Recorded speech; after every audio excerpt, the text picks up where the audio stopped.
안녕하세요. 상클 캡틴입니다. 오늘은 상클 위클리입니다. 지난 한 주 동안에 여러 가지 정책과 뉴스들이 나오면서 그만큼 시장의 변동성도 컸었던 한 주일이었습니다. 재정부 관련해서는 지난 주말에 특보로도 전해드렸었으니까 오늘은 17일 또 18일 주로 이 이틀간에 있었던 주택건설부하고 GDP 발표 그리고 세미나에서 있었던 금융 3부장들의 발언 등을 간략히 짚어보고 다음 이제 조금 더 부가적인 설명을 좀 드리도록 하겠습니다. 17일에 있었던 부동산 관련 정책은 시장이 그다지 만족하지는 않았었던 것 같습니다. 발표된 내용은 축구의 그 전법같이 442 포메이션, 442 전법으로 기억하시면 될 것 같은데 네 가지가 취소되고 네 가지는 인하되고 두 가지는 추가되었습니다. 취소된 것은 구매, 판매, 가격 제한하고 주택 기준이라고 해서 일반하고 비일반으로 나뉘는 주택 관련한 부가가치세가 부과되는데 그 기준이 취소가 되었습니다. 그리고 주택 공적금 대출, 우리로 말하면은 청약예금 같은 게 있는데 그 금리, 그리고 주담대 금리, 그리고 최초 납입금 계약금이라고 할 수 있는 그 비율이 15%로 내려갔었고 그리고 세금이나 기타 수수료 등도 내려줬습니다. 그래서 4사는 이렇고 두 개에 추가된 것은 현금 보상으로 100만 채의 집을 재개발하겠다. 그리고 4조 위원의 대출 프로젝트를 연말까지 진행을 하겠다. 요거는 좀 제가 설명을 드려야 될 것 같아요. 첫 번째 그 현금 보상 재개발 100만 채는 이게 가구 수리 100만 가구의 그 주택을 수리 개조한다 이겁니다. 여기서 이 그 화폐화 보상이라고 여기서 얘기를 하는데 우리말로는 그냥 현금 보상으로 제가 의역을 했습니다.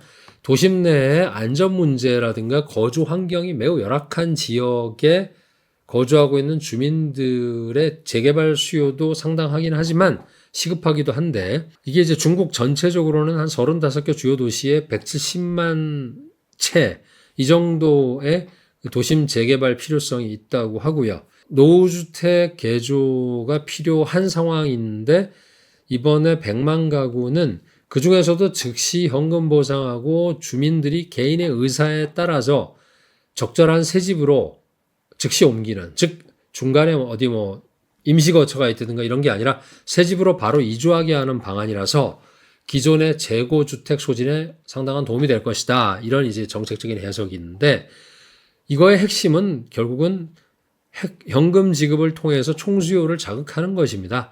100만 가구면은 1조 위안 정도의 현금 보상이 되니까 우리 돈으로 한 190조 원의 경제 자극책에 해당이 됩니다.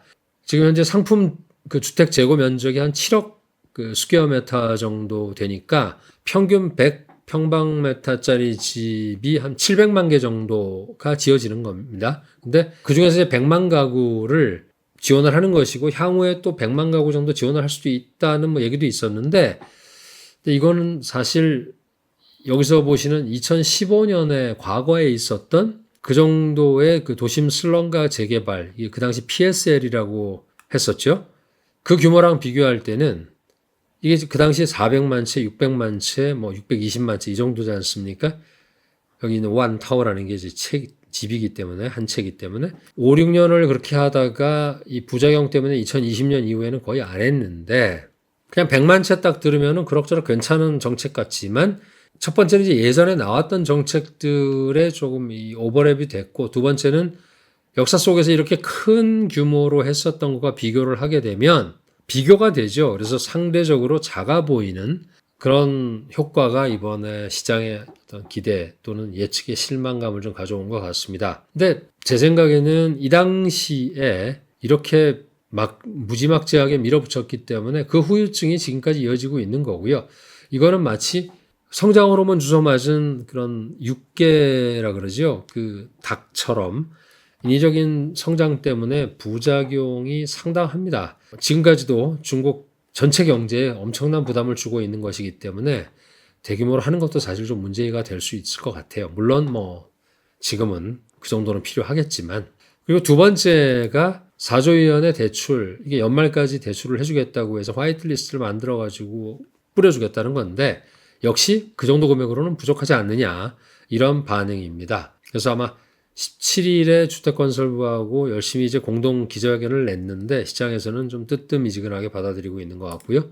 다음은 3분기 GDP입니다. 18일 오전 10시에 기자회견을 통해서 발표를 했는데 결국 전년 동기 대비해 가지고 4.6% 그리고 지난 분기 대비해서 0.1% 빠졌고 상반기 대비 5%였으니까 부족하다. 근데 시장의 예측은 4.4였어요.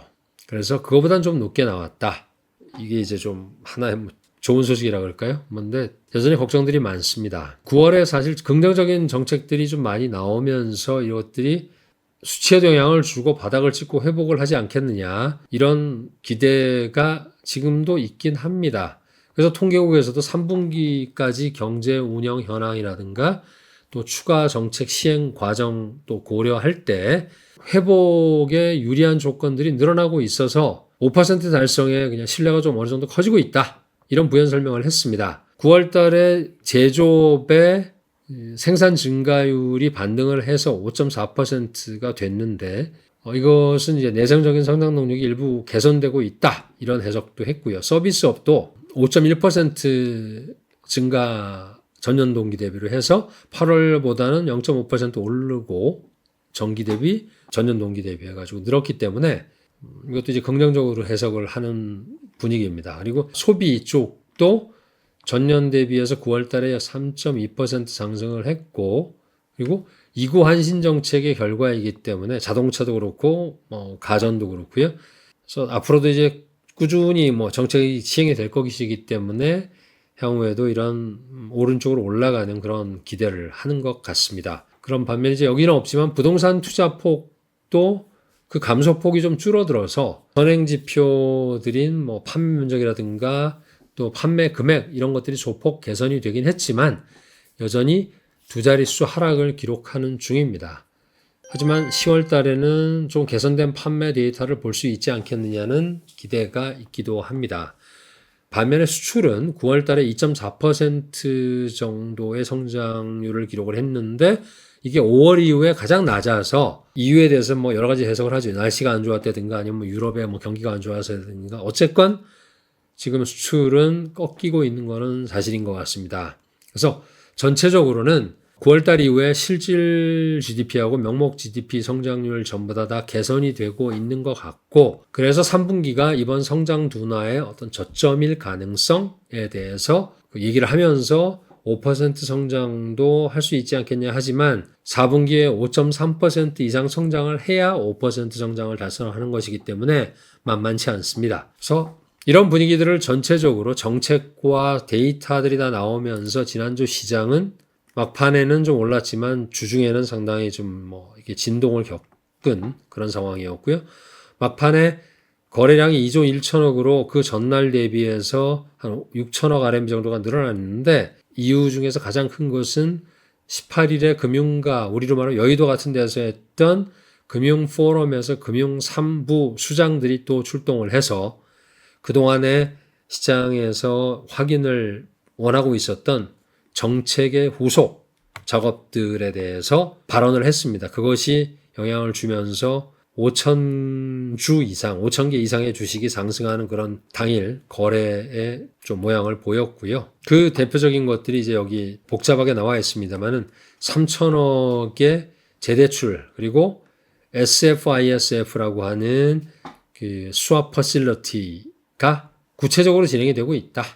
그래서 너무 시차를 두지 않고 거의 이게 나온 지 처음 얘기된 게 9월 24일이었는데 10월 18일이면 한 달도 안 돼서 이것들이 다 짜임새 있게 나가고 있고 또 그 케이스가 실제 사례와 회사 이름이 이제 오늘 나왔습니다. 20일 일요일 오후부터 중국 석유화학이 7억 RMB를 중국은행으로부터 자사주 대출을 받도록 대출 약정서를 체결을 했다.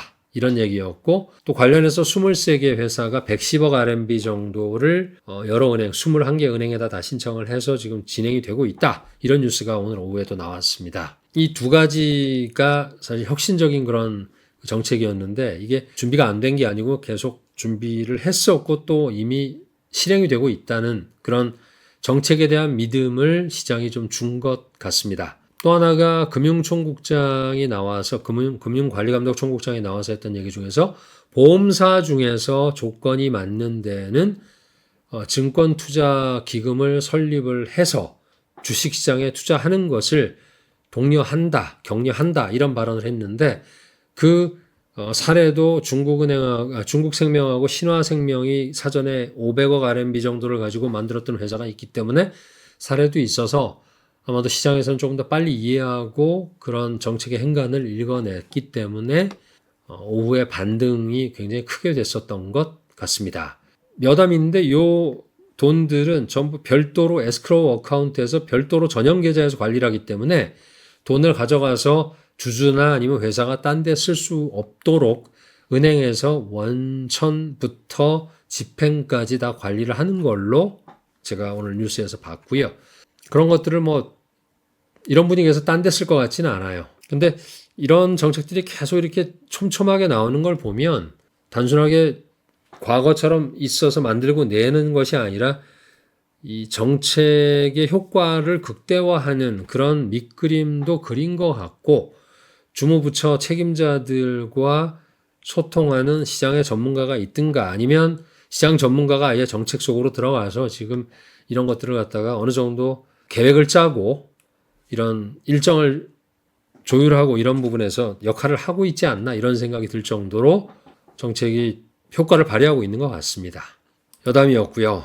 마지막으로 앞으로 이제 제가 계속 요거는 위클리가 됐건 먼슬리가 됐건 기회 될 때마다 좀 말씀드리고자 하는데 외국이 이제 일단 먼저 A주의 신용거래 추이인데요.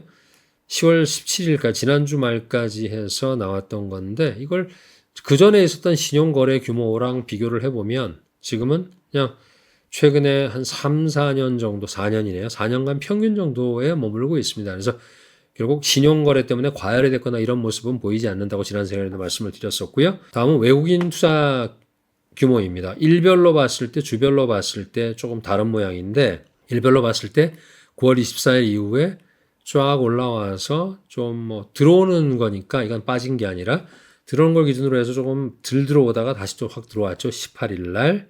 주간으로 보면은 일주일 동안, 2주 동안 또는 그 전에 3주 동안 들어왔던 돈 1조 2천억 정도. 그러니까 이건 두 개 합해서 한 2조 원이 넘는 거죠. 들어온 기준입니다. 이런 결과들이 수치로 반영되는 게 다시 제가 수량 금액 비중해서 외국인 유통 주식을 다 빼봤는데 윈드에서 이 조건을 줘가지고 뺐었는데 10월 자료는 업데이트가 안 돼 있었고요. 조금 이해 안 되는 건 8월 자료가 안 나와서 다시 해봤었지만 이게 안 나오더라고요.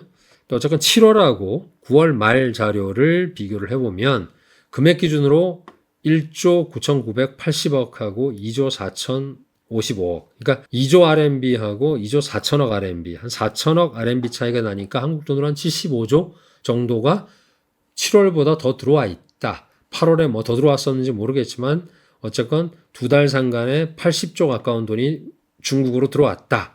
이것은 10월 달에 다 빠져나가지 않았으면 적어도 연내에는 최고치를 찍고 있는 것 같습니다. 그리고 비율로 봤을 때도 3.1516%니까 3%와 비교했을 때는 0.15% 올라간 것이 보이고요. 네, 이 정도로 외국인 자금 그리고 신용거래 또 앞쪽의 정책 이런 부분을 같이 살펴봤습니다. 오늘도 긴 시간 동반해 주셔서 감사드립니다.